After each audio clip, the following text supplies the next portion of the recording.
What's going on, my broskiis? My name is Toadskii, back again, here to bring you guys yet another One Piece Treasure Cruise video, and today, there's a lot of content to go through. So this is going to be the first of a couple of videos going to be dropping tonight. This first one here, obviously, is going to be against the 11-star difficulty of the Straw Hat Pirates from Wano Kuni. Now, of course, you can go ahead and farm these guys up here on this difficulty, which I will be making a separate video for, but there is the challenge difficulty, which is a little bit difficult, but if you have the appropriate characters, obviously, just as anything goes, it's going to be pretty easy. Now, the thing about it is not only do you have to clear it, but there is a condition when you clear it. Well, it's not really a condition, but if you do clear it with this condition, then you actually get a really good reward, right? So if you go ahead and clear it with a Law, a Luffy, and a Sabo on your crew, you will get 10 rainbow gems upon completion. So I'm going to show you guys two different teams in this video today that have both of these conditions set, or all these conditions set, by having a Law, a Sabo, and a Luffy. So ideally what you want to be having here is V3 Law, and then his releasing rare recruits being the Wano Kuni Luffy and the Wano Kuni Sabo character. Those characters build a really good team that are able to take this piece of content on relatively easily. So I'll show you guys a team with that, as well as one using Gol D Roger as the captain this time around as well. So I'm really looking forward to this. So let's go ahead and jump into the video. So getting into things, the first team that I have for you guys today is utilizing V3 Law. Now, we are having other couple characters on this team, such as Ivankov, which is a really good unit for this fight, because Ivankov against the Frankie stage will enable you to remove the special bind, as well as removing the enemy's increased defense as well. So, like, getting around multiple different things at once. And one thing to note is that we do have the support of the recently released Summer Flampe, because when you attach it to a unit that changes any orbs around, you get a 1.5 orb boost for your side characters. So it's just free damage, right? So it's really good. But the only thing is that Ivankov only changes recovery, tandem, and badly matching slots. So what you want to try and do is try and conserve those slots on the Nami and Usopp stage, so that you can carry them into the next room, change them into matching with the Ivankov special, and then also go ahead and get the 1.5 orb boost from the Flampe support. So that's the way that the team kind of works on that front. As well as, like, on the final boss stage, you basically want to make sure that you have one Law special, and then both the Sabo and the Luffy specials, because with just Law and then Sabo Luffy, that's going to be more than enough damage to take down the final boss, which is good. So you want to try and bring other specials alongside those characters to help you along the way. We do have Christmas Nami on this team. There are a couple of replacements for her, but ideally you want to be running something similar to that, because the most annoying stage that I found through trying to grind out these two teams was the second last stage, the one with Robin and Brook. That seemed to be the most annoying stage, and the main reason for it is because the freaking Nami, not Nami, the Robin and the Brook, they actually have a chance to do certain things. So it's like sometimes they'll do something, and then other times they'll do something else. It's really stupid, and one of the different things that they're able to do is that they give you a full board of block orbs, which isn't too bad, but then they go ahead and give you a slot barrier on those block orbs for 3 perfects. So you essentially have to waste like 4 or 5 turns on that stage alone just to try and get slots that you can use. It's really dumb, considering they actually do a lot of damage, and they just do lots of really annoying things. They stun you, and when you're stunned, you get damage dealt towards you, like a lot more damage dealt towards you.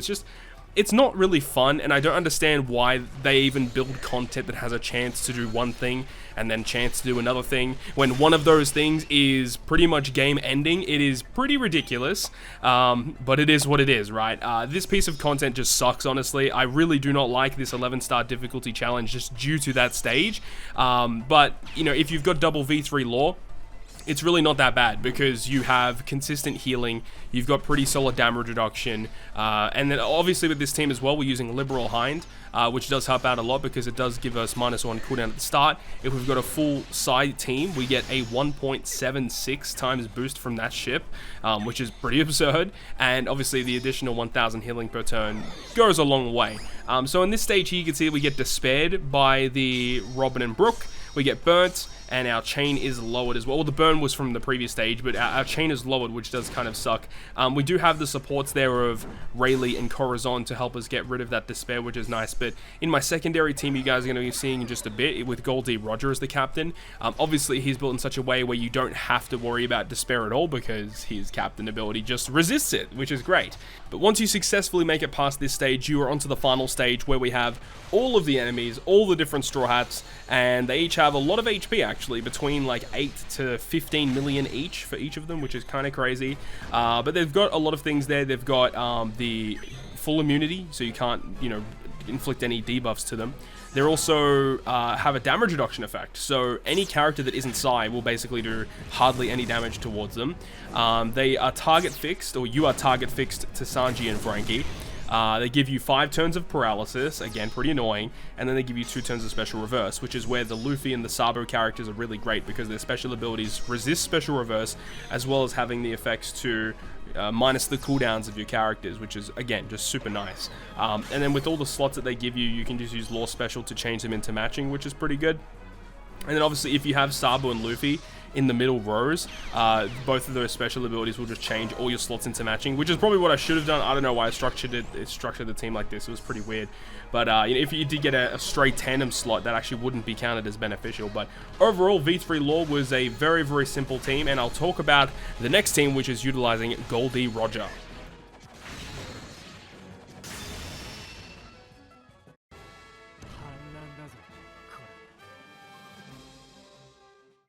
Okay, so moving on to the Gold Roger team now, it actually took me a little bit of time to get this team to work effectively. Originally what I was doing is I was running the Super Type Luffy, the free-to-play Psy one, instead of the Red Recruit one you see on this team.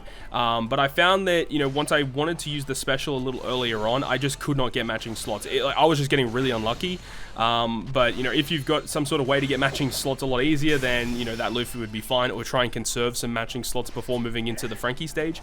Because I do end up using the Luffy special on the Frankie and Sanji stage, and that's what I was doing with the previous Luffy that I was using on this team prior to. But again, as I said, you know, with no matching slots, it really doesn't help you out, whereas this Luffy not only gives you matching slots, but it also gives you an attack boost. So yeah, it does make it a lot easier for taking down that stage. And then, you know, against the Robin and Brook stage, I was just planning to take my time with it, because we have a pretty decent amount of health. We've got a couple of characters with pinch healing. We have pretty good recovery with Law's Captain effect, and also the ship.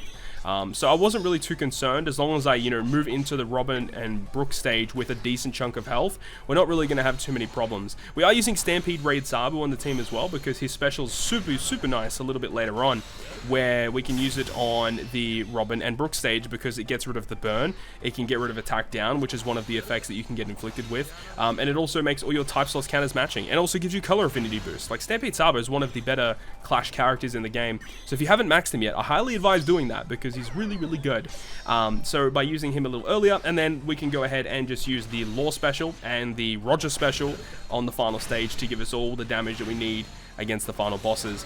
You may see that we do have the Okiku on this team, and she's really great, because Okiku will enable us to rewind our character's cooldowns, which is obviously something that we need for the final stage, but it also gets rid of paralysis when you use her special as well.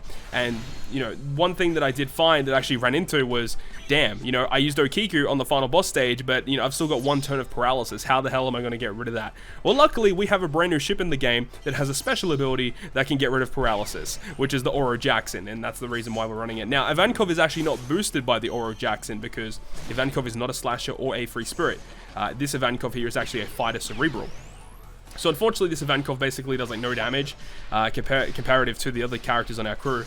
But it doesn't really matter, because Ivankov just has the utility that we need. So, you know, only one character not getting the full boost doesn't really make a big difference to me, honestly. But, you know, even with 4 characters that are Psy, get all the boosts and stuff like that, it's more than enough damage to take down all of the characters on the final boss stage, as you guys will be seeing in a little bit. But yeah, here we have the Robin and Brook stage, which is just...